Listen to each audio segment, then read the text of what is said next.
Hey, good evening, everybody. It's the fishing engineer DMV. Right back at you. I wanted to keep it consistent in regards to it, or I'd probably lose the motivation to do these videos. And believe it or not, I find it mentally stimulating to actually be able to try to present something where that I use on a daily basis to see where my knowledge, at what level it's really at. So, what we're going to look into today is a tool called Endpoint Central. It's manufactured by a company called Zoho Corporation. I guess they're an international company. For lack of better terms, they pretty much have I would say,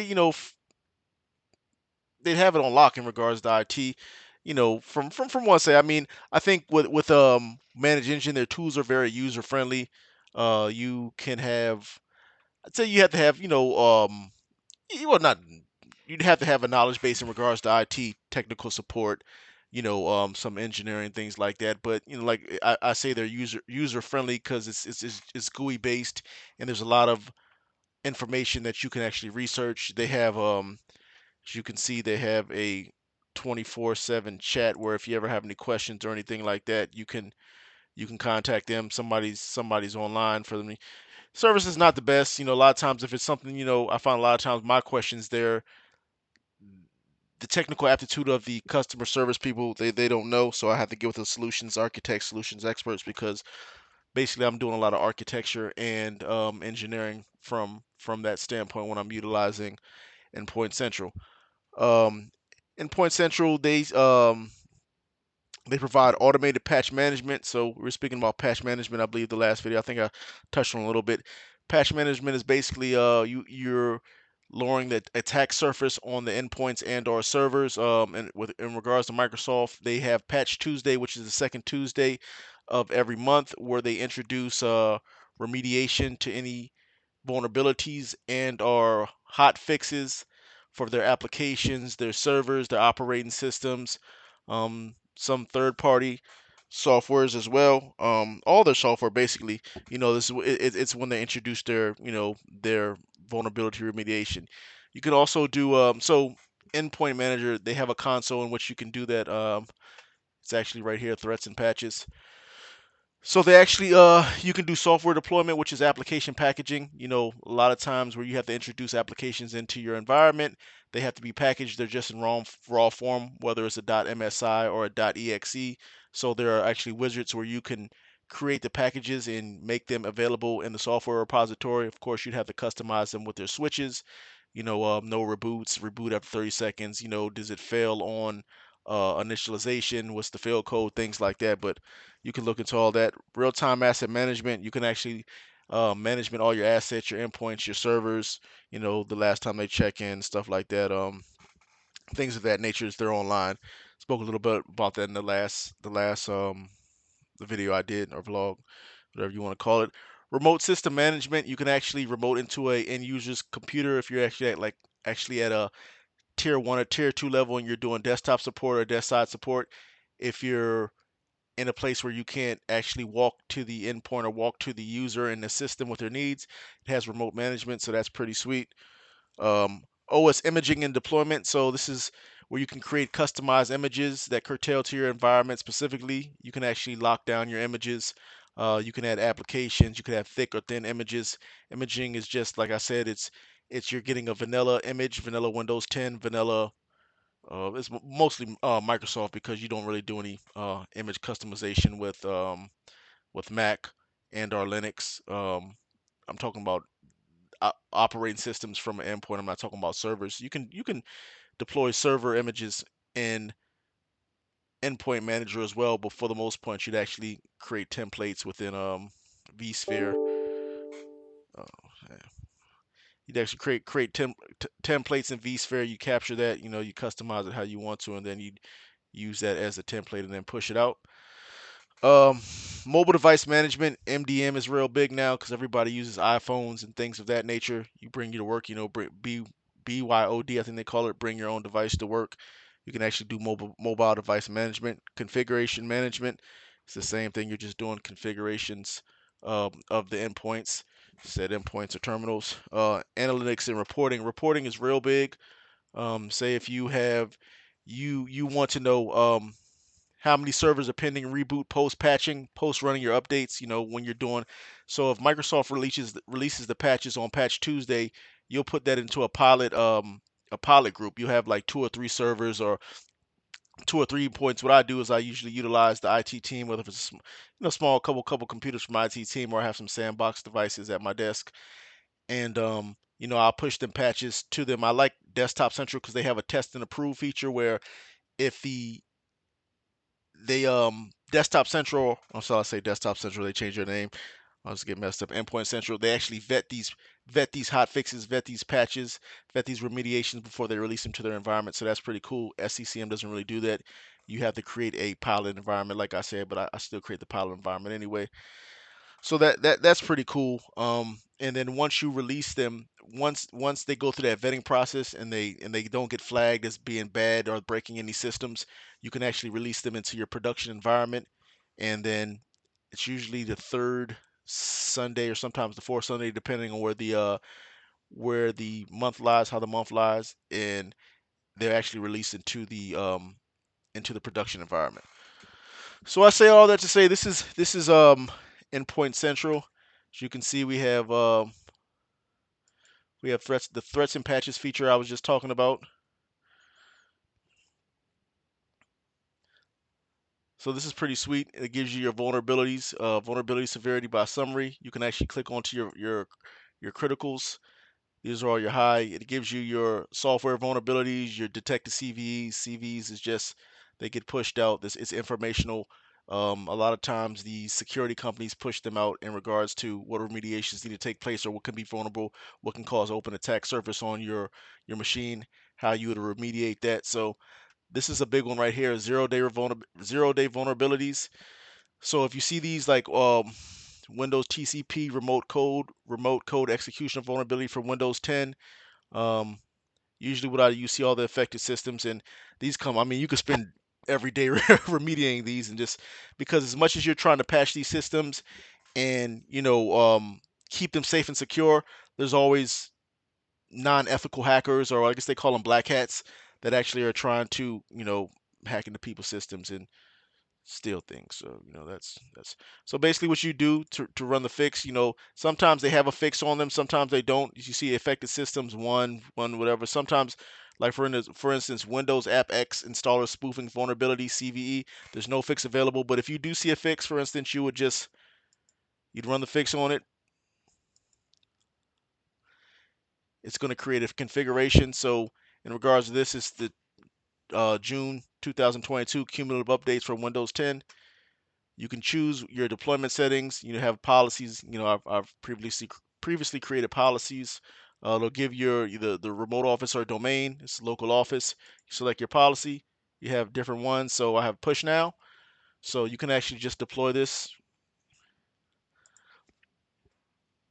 And what you'll do, this is kind of the graphical user interface in regards to your deployment, your configuration details, the download is in progress, the platform is Windows, all that information, and then you can come here and you can see it. You can actually refresh it, come back, and it'll grow. So yet to apply, success, succeeded, in progress, failed.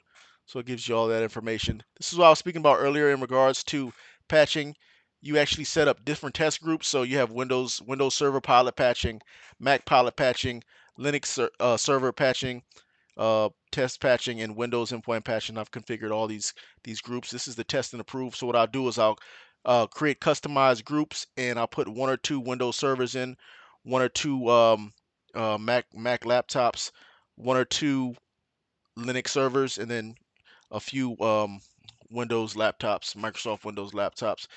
And what it does is you create this. Let me do that. Hold on. You actually create the rules in regards to patching, what you want to let through, what severity, what you're looking for in regards to patching. Let me see if I can get in there and show you a little bit more. Modify, test, and approve. Automatically test it, so automatic. So you see where it says it'll actually you can actually send the patches through without testing them, but you don't want to do that because that can break something in your environment. But let me see if I can dig in here and show you one of these configurations that I've done. I think probably for Windows Server patching it'll be better. It's not really too many people care about.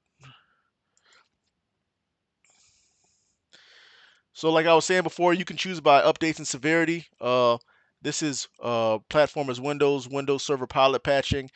The updates and severities that we have for this test and approve group is security updates, non-security updates, feature packs, patch all applications. For third-party applications, third-party proprietary applications, those are applications that integrate within Microsoft, but they're actually from a third-party vendor. So you can actually have those patches come down as well. So critical, important, moderate, low, unrated.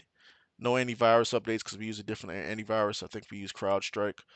Um, it's my information in regards to that. I don't want to get too much of that shit on because motherfuckers be stealing. But um, so that's the test and improve feature. Like I said, when the patch is first released from Microsoft on Patch Tuesday, which is the second Tuesday of the month, they actually go through the test and approve phase before they're actually released into the production environment. You know, because like I said, if you don't test them, they can actually break something, and then you're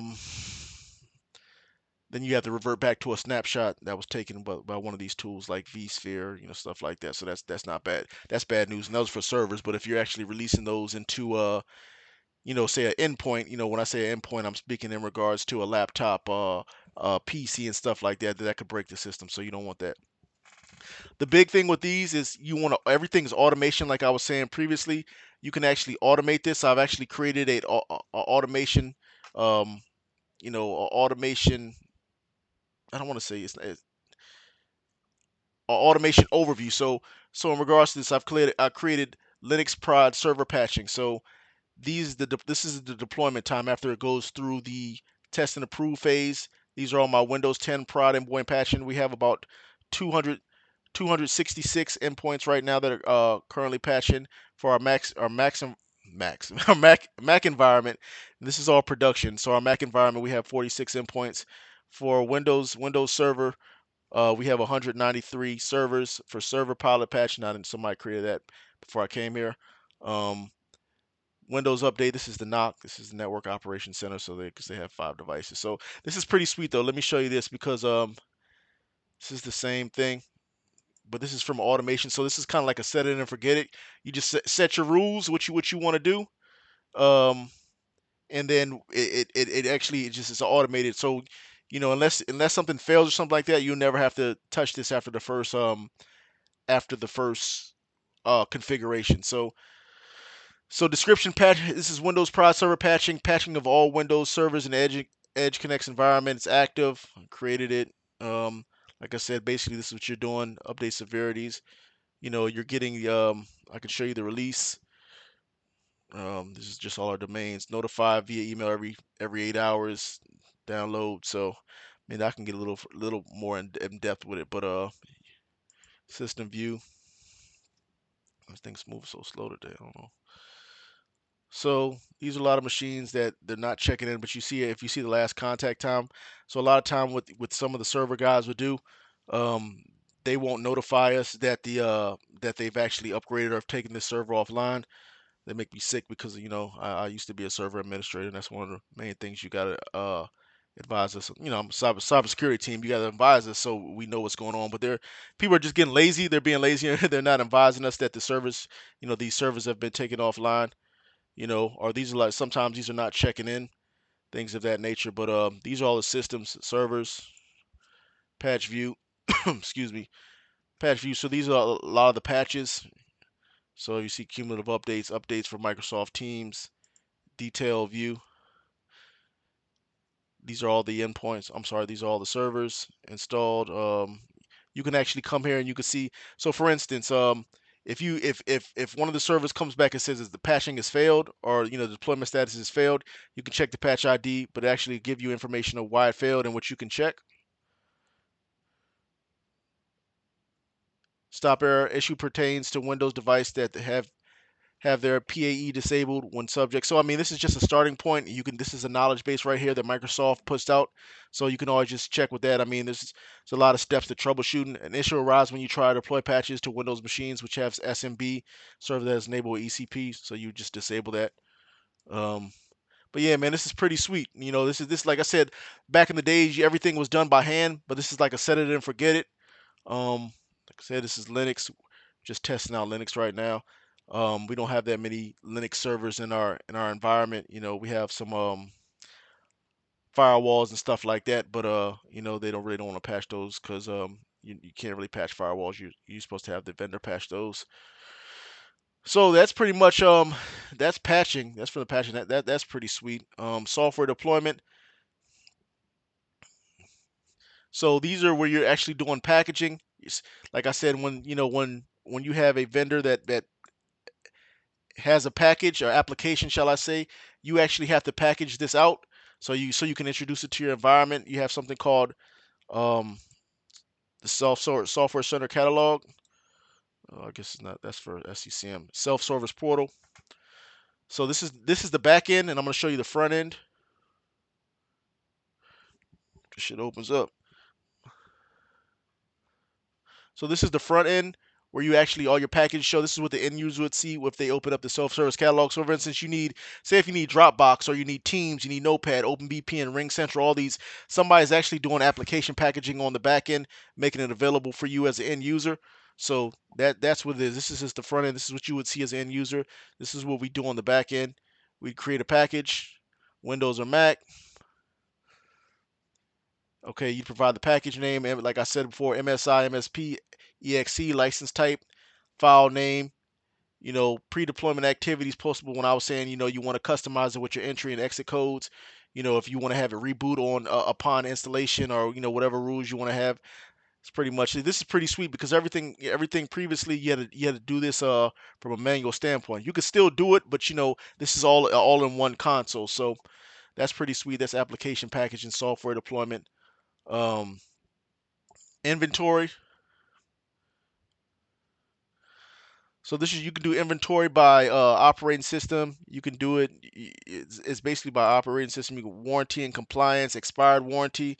So this is all about your inventory, especially when you're doing audits and things of that nature. You can go here and you can pull information. This also ties in with reports. I like how this is moving so slow. So like I said, you can do patching details. You can create custom reports. You can do query reports in regards to Windows. Like a lot of these reports are created for Mac devices. So what I could do is just run one of these reports.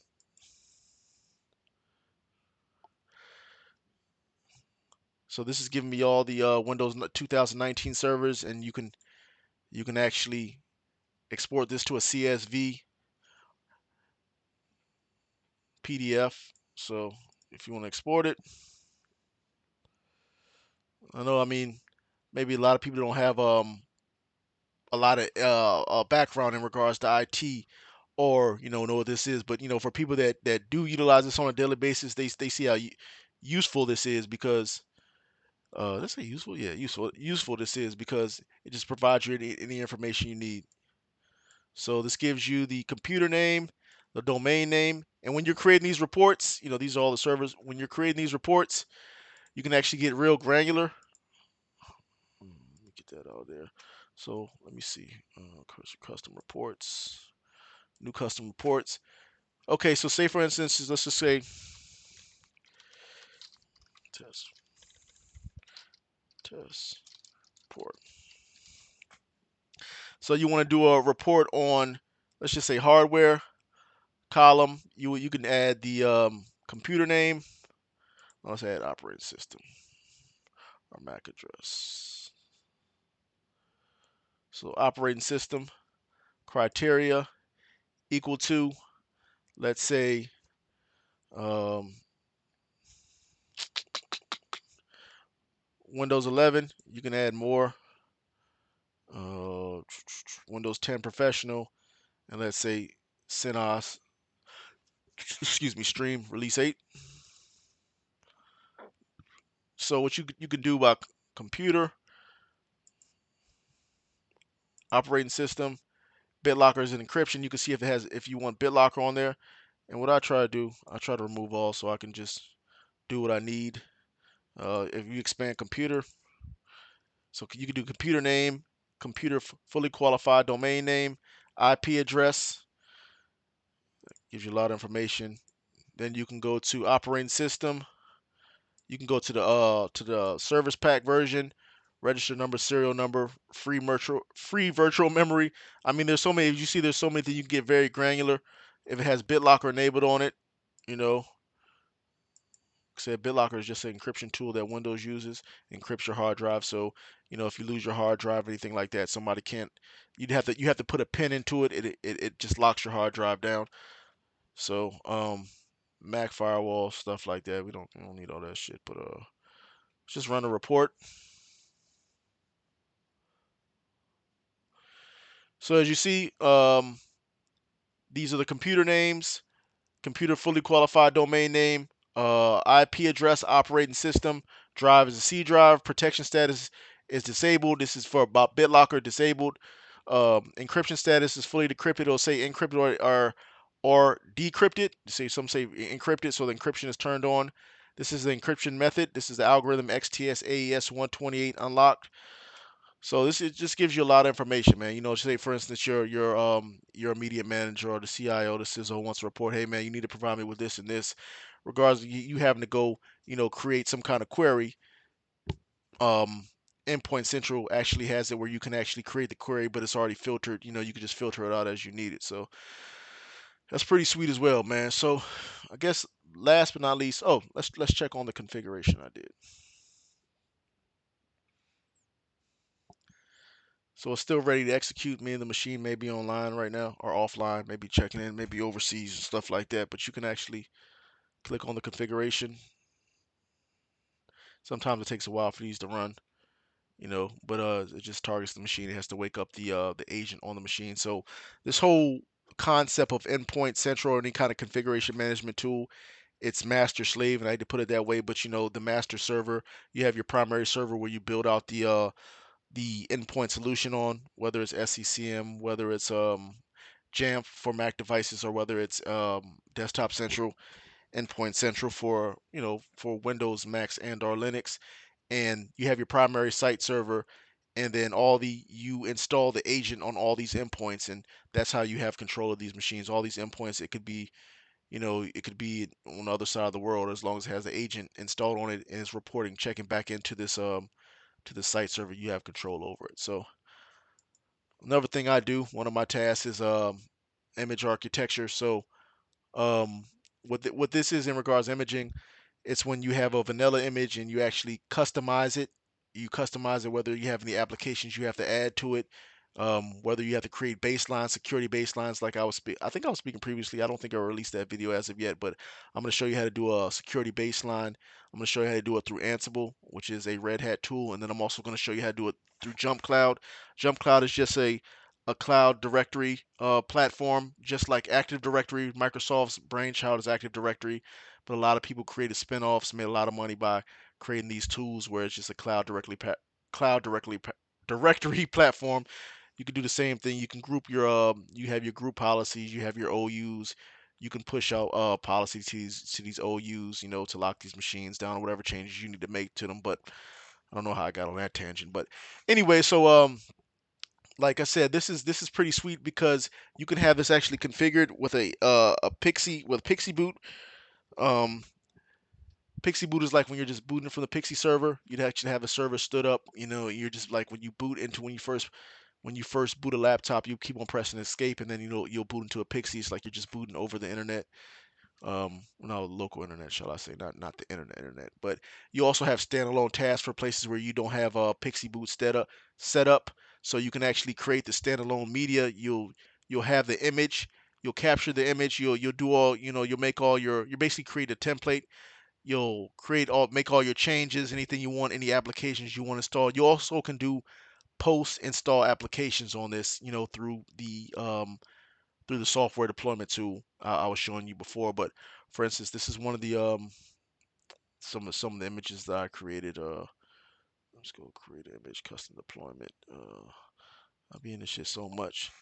So for instance, this is when the CIS level 1 Win 10. So basically what I did is I had a vanilla Windows 10 machine, and I went to the CIS. I got a CIS benchmark for Windows 10 for 21H2, which is the latest version of Windows 10. And I can actually show you. Oh, I have it open right here. So, so benchmarks.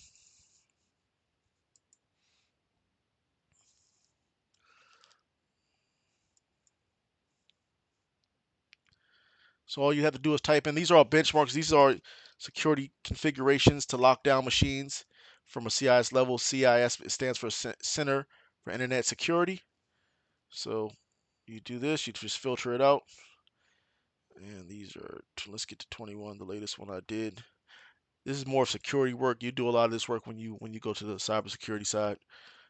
Because everything is just remediation, vulnerability remediation, locking things down. One thing I say, man, a lot of people they hate us. They hate us on the cybersecurity because, at the cybersecurity side, because we make things hard for them.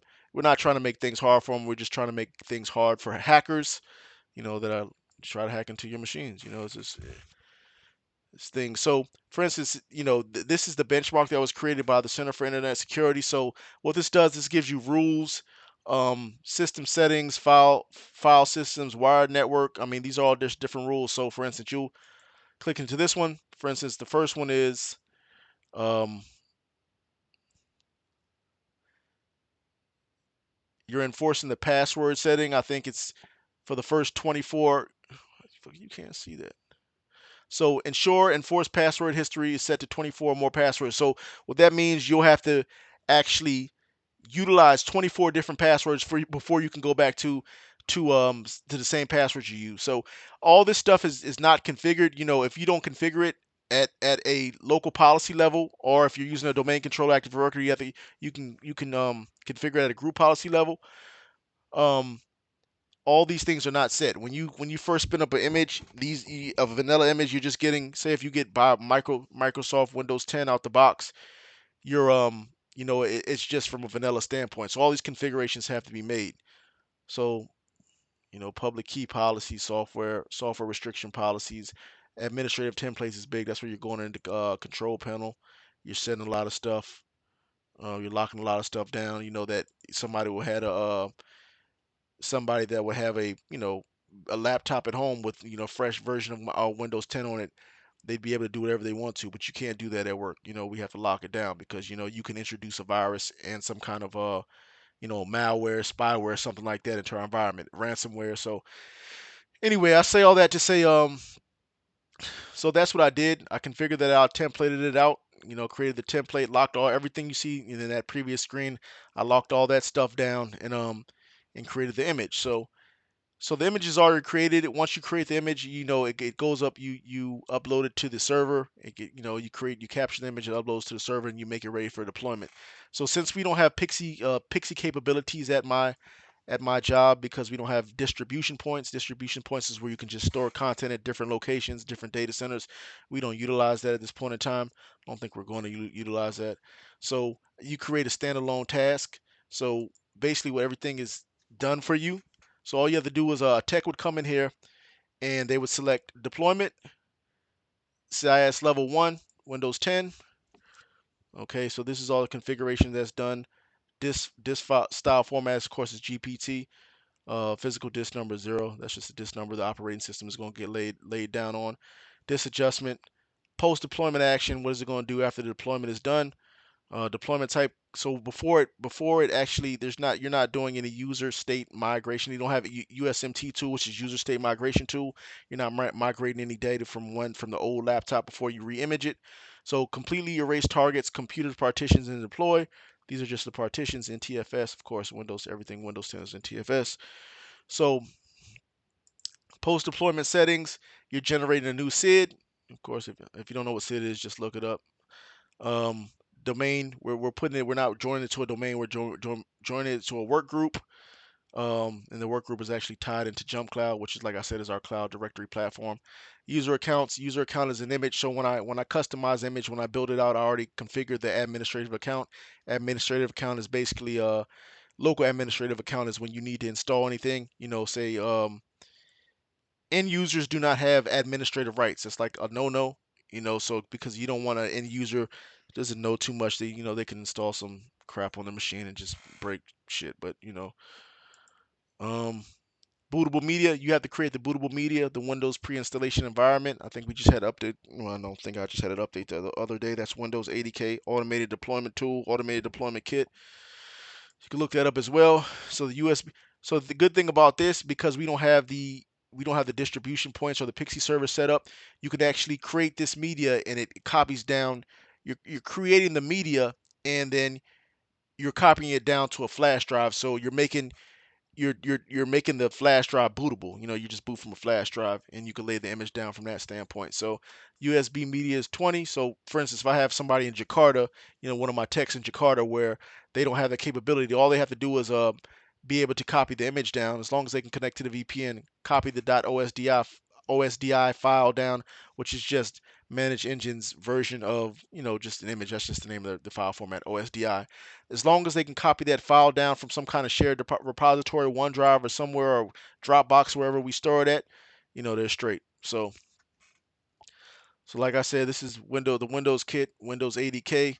These are all the Windows PE drivers. These are all the drivers. So the endpoint will actually pick up when you're actually booting to it. So Windows pre-installation environment. These are all the bootable drivers. It's all about drivers. So bootable media. Okay, so these are I'm sorry, these are the target computers. So these are all MAC addresses. When you go into the Windows pre-installation environment, when you're first trying to boot to the flash drive, it reads the MAC address. The MAC address is basically hard coded in the computer. There's one hard coded and there's one when you're connecting to the TCP/IP. When you're just connected to the internet. So you just place you can actually import this. You can add from a import from a CSV, which is just an Excel spreadsheet, or you can add it manually. Add computer details. I want to do it, but I'll show you. So you just put the MAC address service tag. There's no user profile backup because, like I said, we're not doing USMT or anything like that. You have a target computer name. Then you enter the computer's domain. In this case, we're putting in a work group. You have your customized view. Set all this stuff up in the back end in your directory platform. Work group. Then credentials is just the root credentials, super admin credentials, so everything will install without failing. So in this case, you could just select one, or you could select all. You just select one, man, and you're just gonna image this one machine. But if you can have this, and you can actually utilize one flash drive to image all these machines, or you can create different, numerous flash drives, and have all the machines imaging at the same time. So you just select all. It don't matter. So the data transfer rate will be used to download image and media. You could just put unlimited, depends on how much bandwidth you have on your network. Unlimited, then that's the code. You don't even have to use that shit. But you can password protect it. So basically, what this is going to do is create the standalone task. Okay. Did I create that one already? Previously. No, already went. Okay, wait a minute. Next.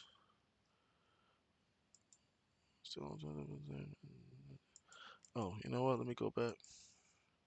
Oh, my bad. Oh, media.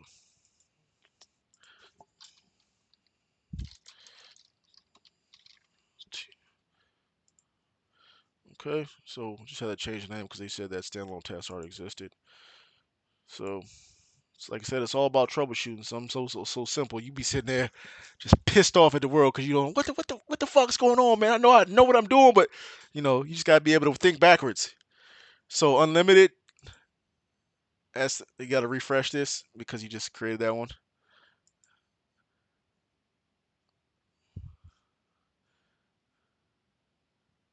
So it may take a little while to create it. Yeah, so refresh this.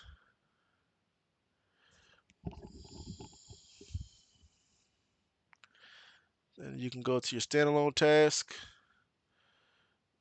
Inventory. Sorry, OS deployment. And then you can do standalone, go back to standalone task, and it should. The system may have just froze up. So yeah, see there it is. I don't know why. Usually once you hit that, it goes straight to the screen. But in regards to this, what you do is you'd actually create at this point in time, you modify the standalone media because you're actually creating the image from the flash, or you're booting to the image from the flash drive, so it has to create the bootable media. So you'd upload this, or you just, I'm sorry, not upload it. You just refresh that and it created. See if I got a flash here. Show you real quick. I ain't gonna make too much longer on the video. But these are some of the things you just have to, these are what you'll be looking into if you come to IT. I mean, there's so many tools you have to learn. Like I said, everything is cloud based, but you know, this is cloud based for us. But there's so many things you have to learn, and it's just not hard. I mean, like it's more like repetitive. Um, it's more like repetitive. Like I said, you actually copy the OSD file from the server down. So I've already copied the OSD file here. It's 15 gigs. See the OSD file. This is just the image in raw form. So now we have to make it bootable. After this bootable media finishes, takes a little while. Smoke them if you got them. Yeah, man. Overall, man, this is pretty solid though, man. Mobile device management.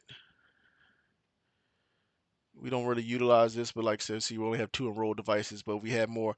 We have more of a bring your own device policy. So nobody, if we were deployed, if everybody was deployed or we provided them, shall I say, iPhones, things of that nature, droids and stuff like that. This is what we do to mobile device management.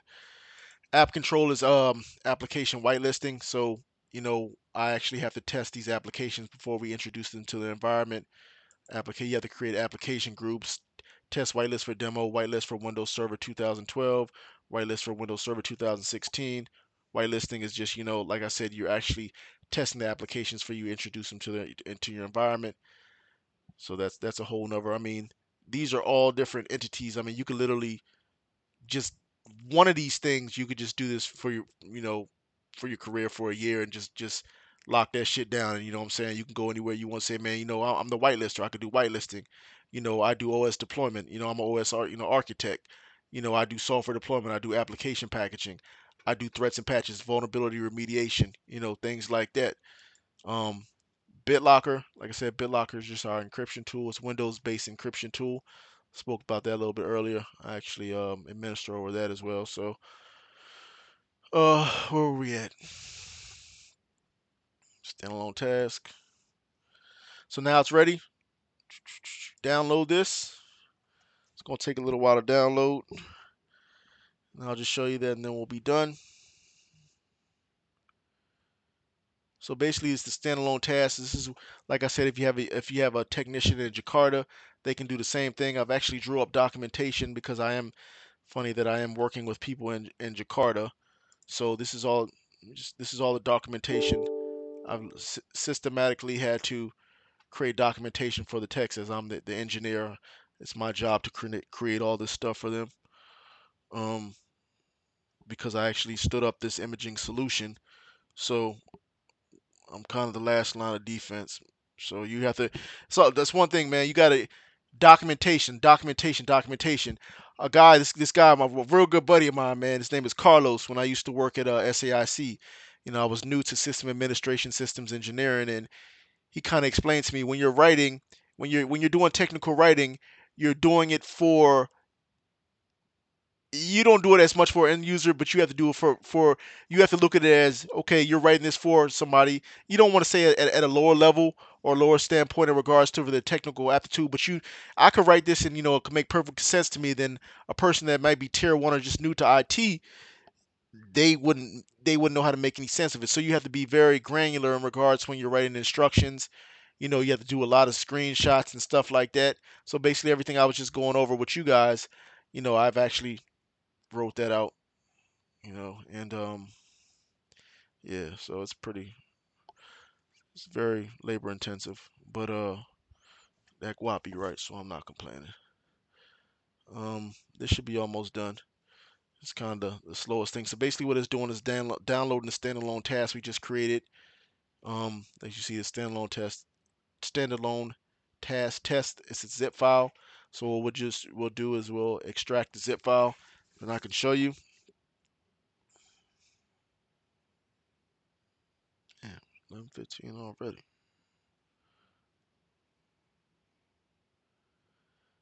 like I said, what we're doing right now, this is OS deployment.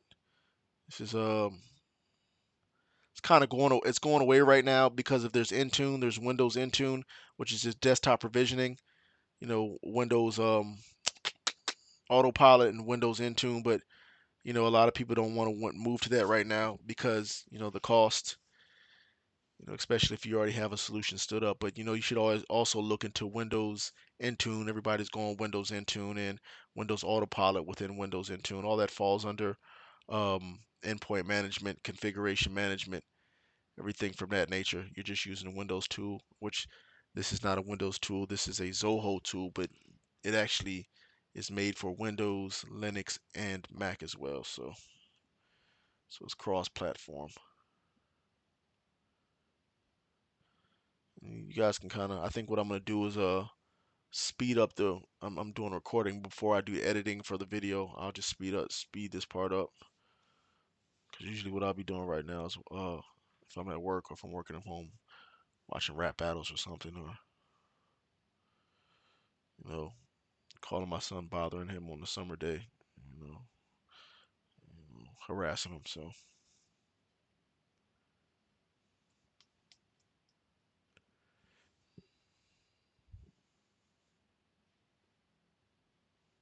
Like I said, you really have to. I mean, tech is not for everybody, man. You know what I'm saying? But if you like computers, if you like to be around computers, it's I guess it's like I said, it's one of those things you just have to like, and it's I find it as fulfilling because it's a lot of times you be frustrated, man. You just be wanting, I don't want to say flip out, but you know, you're something, you just it's just it's right there at the top of your head, but it's like it's just something that's missing. You can't put it's like IT is like a puzzle, man. It's like a puzzle. That's where I put it. Like, you try to put the pieces of the puzzle together, and it's hard sometimes, man. I ain't gonna front. It's hard sometimes, especially when you get into coding and when you're writing out scripts. I write like a lot of PowerShell scripts, a lot of scripts in Bash and stuff like that. That's where you get hard because it's like you're literally talking into it. You're doing something in another language. Anyway, so the download it completed. You're gonna extract it. It shouldn't take too long.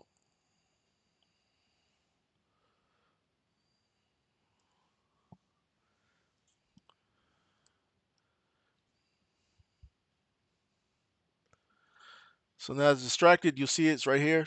There's a zip right here. It's extracted here. So what this is all the bootable media, Windows pre-installation environment, USB copy. So what we're going to do, I have placed the flash in. This is the USB drive is there. You have to place a flash into your computer.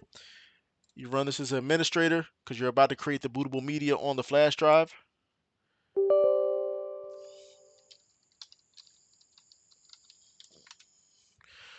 So you're just following the command prompt now. Whatever the flash drive you'd compare, whatever they're asking, what drive do you want to run this tool against? For me, it's the D drive because that's the drive that the operating system selected that I plugged the flash drive into. Do you want to format? Yes. Do you want to proceed? Yes. So they're just giving me information. Windows, like I said, if you see right here, Windows pre-installation environment, conform your settings, source directory, boom, boom, boom. It's actually formatting the drive. Don't worry about that. Marking D drive is active.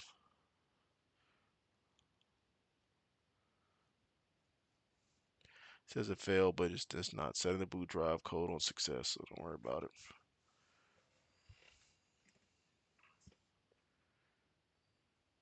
This is this part. If you don't know what this part is, just look it up. It's pretty sweet too. I use it all the time. Okay, so that's done.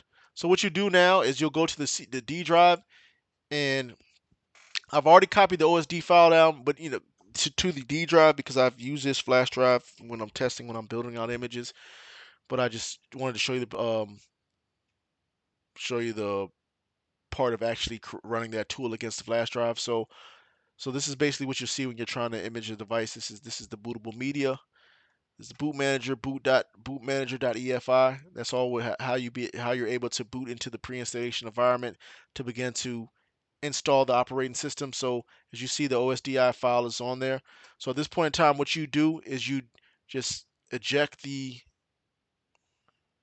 bootable media from your laptop and our desktop.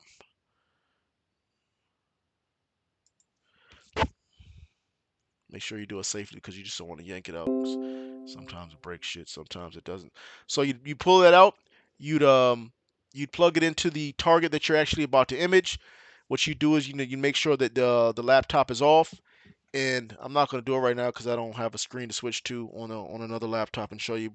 But you'd boot into the BIOS, and then you select it what you want to. I'll show you my instructions, show the text. So this is what you'll see. It's like I said, you'll boot into the BIOS, and we just did that. I copied the image over. Once you boot, you keep on pressing escape, and then it's like F8 or whatever, depending on what kind of model of laptop, what manufacturer you got or whatever. Um, You continue boot, whatever you want, wherever you want to boot from. Boot menu right here. You see the boot menu. You probably can't see that screenshot, but once you hit the boot menu, it's gonna ask you where you want to boot to. You want to boot to the flash drive, which is UEFI. It's in blue right here, so that's what you just selections you make. Then it's gonna boot into the pre-installation environment. As you see, number 22, that's just booting into the pre-installation environment. This is going to come up. It's going to be the Manage Engine OS deployer. That's going to have the MAC address that you selected, the serial number, the keyboards, detected mouse. Sometimes, if the pre-installation the pre-installation drivers are not, set correctly, you might have to plug a keyboard and a mouse into your laptop to make selections because you'll be touching the touchpad and it won't work because it's still in the Windows pre-installation environment. So you hit deploy image. You actually come over and you select what image it's going to populate, and then with the image it's actually on. I'm sorry, you don't select the image. The image is already predefined. You just create your computer name right here. It's going to create that new SID, and then you just hit deploy. So then it's just pretty much set and forget. It's going to go into the past the pre-installation environment. It's going to lay down the operating system on the device. Just wait. Sometimes it takes 30 to 40 minutes. When it's done, it'll actually boot back into the operating system. Like I said, there was been a pre-configured admin account that's already been set that I built out when I was actually customizing the image. You log into it. You log into it with that. You run your updates. You make sure the agent is running correctly. Desktop Central Agent or the Manage Engine agent, like I said before, that's how you communicate from the primary site server back to the agent. You run your updates. You should know how to run Windows updates, and yeah, that's pretty much it, man. You go back to the self-service portal if you need to install Microsoft Office 365, which is your Windows, PowerPoint, this and that, man. But yeah, that's pretty much it, man. Like I said, that is Manage Engines Endpoint Central tool. It's like kind of a one-stop shop of all your technical needs in regards to patching, software deployment, inventory, operating systems deployment. I'm just going through the list. App control, BitLocker, tools, reports, agent, configurations.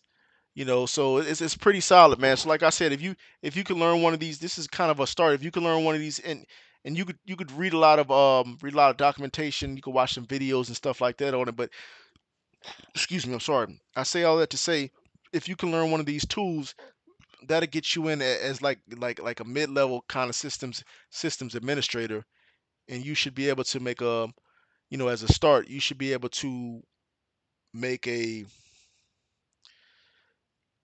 how do I want to say it?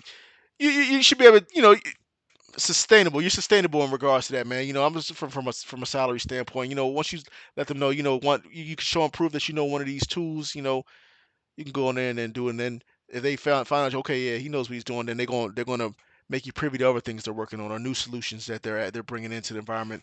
They're gonna want you to stand them. Like for instance, when I first started this company, none of this was configured. I did all this. I stood all this up.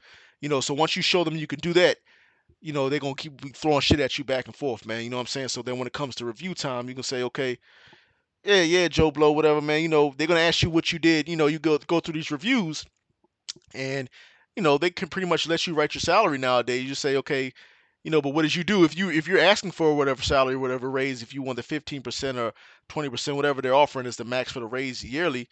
So okay, what did you stand up? What is the solutions? What did you bring to the table? How did you make this company better? How did you automate this process? Say, man, I did this and that, this and that. Say, okay, man, if y'all want to keep me, man, I need 160. I need 150. Because what I'm trying to say is you can take these tools and these are industry-wide tools. These are standardizations and stuff like that. You can learn. You can take them different places, and once you get enough, or once you could just you could write your own ticket in regards to what you're asking for, man. If they don't want to give it to you, next company give it to you. So if not the next company gives, that's how you gotta hustle hard out here, man. You can't let nobody lowball you because a lot of times, I mean, I've like I said, and I'm about to get off the vlog, but a lot of these people will lowball you because you don't know no better. So what you can do is you can look at the salary. What do you call this, where you can check what is the average salary for a let's see, for instance,